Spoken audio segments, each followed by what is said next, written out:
Hello, what's up guys? Luzon, Visayas at Mindanao. Meron na naman tayong balita ngayon tungkol nga po ito sa mga nagpapakalat ng mga fake na balita. So bago natin simulan, hindi bang paki-like mo na ang video at paki-subscribe, paki-pindot na rin po ang notification bell para update ka sa mga bago kong upload na video. At ito nga guys, bago natin simulan, ay alam natin ng napakaraming mga vlogger ngayon na ah, pinapatawag ng Quadcom kasi nga po tungkol sa kumakalat na napakaraming mga fake news ngayon. At inimbestigahan sila kung ano ba ang mga source nila, meron ba silang mga katibayan. Noong nakaraan mga buwan ay naging matatag itong mga Duterte's vlogger na iniimbitahan, pinapatawag, binigyan ng subpoena ng Quadcom hearing dahil nga po sa pagpapakalat ng mga fake news. Ngayon, imbis na dumulog sila o pumunta sa hearing sa Quadcom, ang nangyari ay dumulog sila sa korte. Dahil ito daw ay parang ipigil sa tinatawag na freedom of expression, na kalayaan sa pagpapahayag na hindi naman ganun mga kababayan ang ibig sabihin dahil kapag pwede kang magsalita kung ano-ano basta't wag ka lang magbabalita ng mga walang katibayan, 'di ba? Ano sila din, naging matapang pero nung bandang huli ay dumulog na nga po sila ay kumbaga pumunta na nga po sila sa hearing dahil nga po ay natakot sila kasi iko-contempt sila at makukulong sila sa Senado. At ito nga po mga kababayan ang balita, nasampulan sila dito. At makikita ninyo kung ano ba ang naging resulta. Ito po, panoorin ninyo mga kababayan. Sermon na ang inabot ng ilang mga vlogger at social media influencer na dumalo sa fake news hearing ng Kamara ngayong araw. Giit ng mga mambabatas, dapat silang managot sa mga pinagpo-post nilang maling impormasyon. So Sandro, ano ang sabi ng mga vlogger at paano sila napilit na sa wakas ay magpakita dyan? Humingi ba sila ng mga paumanhin? Yes, Corina, nagsorry sila sa mga kongresista at inamin nila ang kanilang mga pagkakamali. Matapos isnabi ng dalawang naunang pagdinig, humarap na sa TRICOM ang mga kontrobersyal na social media influencer. Agad na nasitang isa sa kanila dahil sa salitang ginamit niya tungkol sa mga kongresista. Hindi naman po kayo yung sinasabihan ko ng tanga, Mr. Chair. Kaya tinatanong kita, Mr. Chair, of distributing the app. Tinatanong kita, kung saan mo kinuha ito. Sa news mo lang pala kinuha eh. Wala kang documents. You cannot even tell me if you're telling facts or truth. Sir, nasa news po kasi na mag-uutang tayo. My goodness, ibig mo sabihin, you're going to base your statement, tanga ang gobyerno, sa news na nabasa mo, Mr. Chair, and then you're telling me you're a journalist, and you're telling me that you're speaking the truth? Mr. Chair, respectfully po, those are my feelings. Kasi binamigay natin yung pera sa Therefore, app. if that's your feeling, Mr. Chair, I demand that you apologize to this committee. I will apologize, Mr. Chair, for my bad words or for... I apologize for my bad words, sir. I apologize for saying the word tanga in my post. Nasita rin ang isa pa dahil sa mga post niya tungkol sa pagiging peke daw ng mga biktima ng war on drugs ng dating Pangulong Rodrigo Duterte. Sandali po. Apo. Yes or no? Do you have the document? Under oath? Sir, like I said, Andale, yes or no? Remember, I am just asking you if you have the document or not under oath. of the family who Yeah. reported? Yeah. None, sir. Oh, none. It's on the, like I said, it's a... So none. You don't have. Okay, sir. Next time po, What's kukuha next po muna- time? next time po, bago po tayo magsulat ng mga ganon, kailangan kumuha po muna tayo ng mga dokumento under oath. At hindi tayo basta magbabase sa sinasabi Chair. ng mainstream media. Bagay na hindi rin matanggap ng chairman ng House Committee on Human Rights. Pinasinungalingan mo kami. Pinasinungalingan mo ang mga victims. Now look, If you do not apologize right now, you listen. Yes, Your Honor. If you do not apologize, I am going to make a motion to hold you in contempt. I apologize, sir. And tulad nga po ng sabi ko kanita, sa susunod po ay maghahanap na lang po muna tayo ng mga under Yun. oath. At Okay hindi daw, po ha? tayo magre-rely sa mga balita ng news. Salamat po. Okay po. Kaya Maliwanag fake po. news. Sang-ayon ang veteran journalist na si Ellen Tordesillas sa pagkakaroon ng mekanismo tulad ng pagtatatag ng non-government organization gaya ng kapisanan ng mga broadcaster sa Pilipinas na nagbabantay sa mga broadcast journalist. Paliwanag pa niya.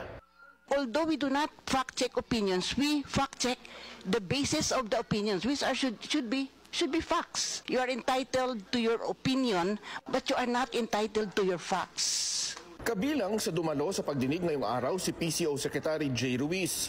Anya, muling pinag-aaway-away ang mga Pinoy laban sa kapwa Pinoy gaya ng nangyari noong araw. In the Sabah issue in the 1960s, if you look at it, Sabah was owned by the Royal Sultanate of Sulu for a long time. The Malaysians were paying rent to the Philippines. We tried to get it and claim it as our own. But what did the Malaysians do to us? They pitted Filipinos against Filipinos. They supported a Muslim secessionist movement in the South using religion and race or against each other. Filipino Christians, Filipino Muslims fighting each other. So eventually, because they divided us and eventually conquered part of our territory, we lost Sabah. And imagine if Sabah is like as rich as Mindanao, even probably richer than Mindanao.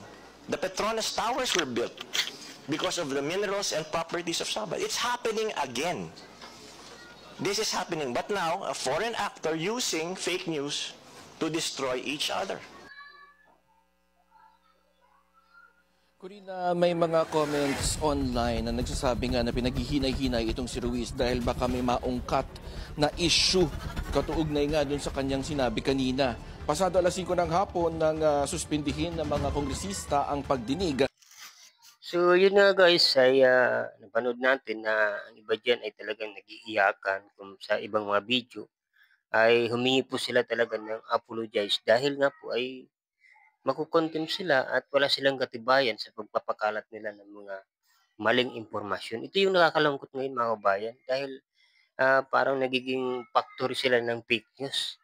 At dahil sa ganun, siyempre marami silang mga followers, ay siyempre yung mga followers naman mag-share ng kanilang mga balita at ina-upload. Ngayon, dumadami at maraming naniniwala at nagkakagulo ang bansa natin. Nung nakaraang mga buwan ba siguro, linggo, ay may nakita ko sa newsfeed ng Facebook ko.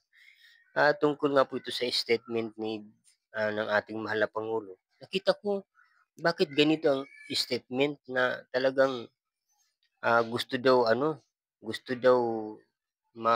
may sa batas ang paggamit ng droga. Si Bongbong Marcos daw ang naggawa nito. Kaya sinerge ko talaga na maigi.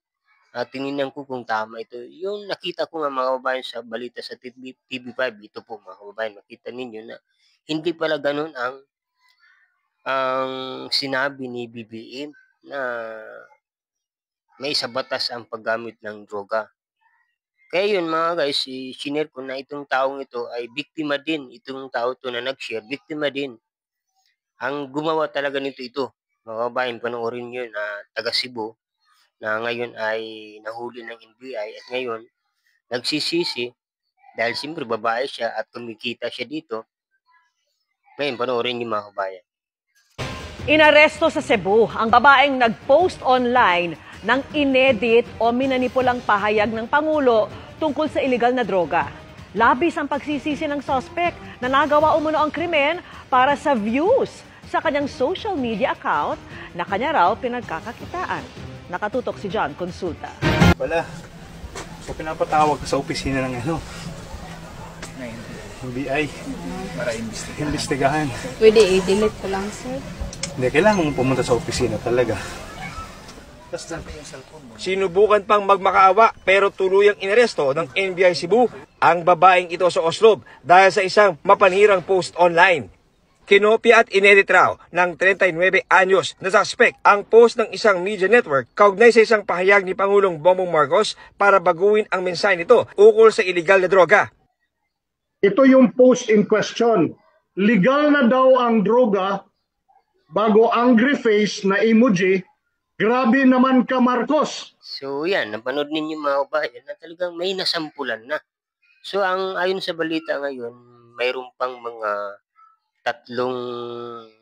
may mga warrant of arrest. Isa na dito si yung nasa ibang bansa na si Maharlika, na talagang parang si si Duterte nagahamon lagi. Nasaan na yung warrant of arrest. Pero maghintay lang dahil sinasabi nga po ay parating na. At nagpalabas na ng warrant of arrest yung isa nandito sa Pilipinas, at mayroon pang 3 mga fake news vlogger na ipapatawag na kung hindi sila sisipot sa hearing sa Quadcom ay alam na ay ko-contempt. Yun ang nakakatakot, di ba? So, ito isang mensahe sa atin, ito isang aral din na sana ay tayong mga nagbibigay ng impormasyon, nagpo-post na sana maging maingat tayo sa pagtitingin ng mga balita. Huwag nating i-share agad, dapat maging maingat tayo. Tingnan mo na maigi kung sino yung nag-share, kung kanino sa side. Dapat maging maingat tayo, guys. Ganun. At kahit sabihin natin na hindi mo intention na magpakalat ng ganung maling impormasyon para lang mag-trending ka at pagkakitaan mo yung pagbablog mo, ay parang mali pa rin kasi nakapangloko ka ng tao, tapos ang nangyari kumikita ka at pinapakain mo sa pamilya mo dahil sa panloloko, pagpapakalat ng fake news. Huwag nating tularan ito mga kababayan. At ito rin ang ginagawa ko na nagiging maingat din ako dahil ayaw ko rin mabiktima ng fake news. Pagka nakakita ako ng mga post na ganito ay tinitingnan ko ng maigi kung saan kong sinisearch kung tama ba to para hindi ako mabiktima at tama lang ang ibabalita ko sa bawat manonood o mga naging followers ko mga kababayan. Kaya yun lang, at maging maingat tayo yung mga vlogger, at sana ay ito'y isang babala din sa atin na alam ko hindi lamang mga DDS ang nagpapakalat ng mga fake news dito. Mayroon din mga BBM followers, mga supporter na nagpapakalat. Sana wag ganun. At sana imbitahan din ito ng mga Quadcom na para maging patas lahat. Sana lahat din sila maimbitahan. Tingnan din natin nila kung ano ba ang mga pagkakamali nila. So yun lang guys. Maraming salamat po sa inyong panonood. Sana ay sa sunod video ay magkita-kita po muli tayo. Tungkol po ito sa fake news, dapat maging maingat tayo sa pagpo-post at pag-share ng mga video. At yun lang po. God bless you all.